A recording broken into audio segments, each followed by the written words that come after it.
Sinasabi ng ilang mga boxing expert na ang boogeyman daw ng 140-pound division ay ang knockout artist ng Puerto Rico na si IBF World Junior Welterweight Champion Subriel Matias. May kartadang 20 wins, 1 loss with 20 knockouts at nakadisgrasya na ng isang boksingero.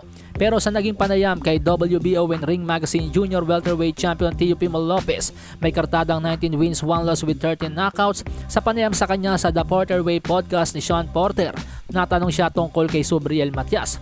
At sinabi ni Teofimo Lopez na isang solid fighter si Matias pero ang estilo nito ay madaling talunin. Tinawag na mayabang ng ilang mga netizens si Teofimo dahil sa pahayag na yan. At ang ilan sinabi pang puro daldal lang daw itong si Teofimo Lopez. Pero pinatunayan nga po ni Teofimo Lopez na hindi nang bablap ang isang katulad niya. Kaya naman pinadalahan niya ng fight offer itong si Subriel Matias, bagay na kinumpirma naman ng kampo ni Matias. Subalit hindi nagkasundo sa petsa ang dalawa. May hand injury pa daw kasi mga amigos itong si Subriel Matias at nagpapagaling pa kaya't hindi siya available sa February. Samantalang February kasi nakaschedule si Teofimo Lopez sa Madison Square Garden. Kaya naman ang napag-usapan ng dalawang kampo ay i-reschedule ang kanilang bakbakan sa June 7 or 8. Ngayon, ayon sa ilang mga netizens, mga amigo sa mga boxing forums, usap-usapan kaya daw malakas ang loob nitong si Teofimo Lopez na sagupain si Subriel Matias ay hindi naman daw kasi talagang halimaw nitong si Subriel Matias. Nagmumukha lang daw magaling dahil mga C-class at D-class fighter lang ang kinakalaban. Heto nga po ang banat ng ilan sa kanila mga amigos. This the boogeyman you're talking about? Horrible defense, horrible job and flat-footed.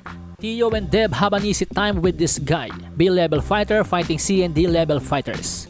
At ipinasilip nga po niya mga amigos ang footage na ito kung saan makikitang hilong-talilong si Subriel Matias kontra kay Petros Ananian. Yan nga po mga amigos, si Petros Ananian ang kauna-unahang boksingerong tumalo kay Subriel Matias. Pero sa mga amigos nating hindi nakakaalam, ito pong si Petros Ananian ay nabawian na po ni Subriel Matias noong 2022 kung saan tinapos ito ni Subriel Matias sa loob ng 9 na rounds sa pamamagitan ng 9th round stoppage. Pero ano sa palagay nyo mga amigos, yung performance kaya talaga ni Subriel Matias kontra kay Petros Ananian sa kanilang unang laban ang dahilan kaya malakas ang loob ni Teofimo Lopez na pumalag kay Subriel Matias? Ano man ang inyong komento, pakikomento lang sa ating comment section. Alright, hanggang dito na lamang po muna tayo. Maraming salamat sa mga tumutok. Hanggang sa muli. Adios amigos. Walang preno baby. Palasahin ang baraha, patunayan mo sa'kin ha. Sino man ang mabunot na kalaban, di ka tatakbo ha. Sa bayan ko sa bayan,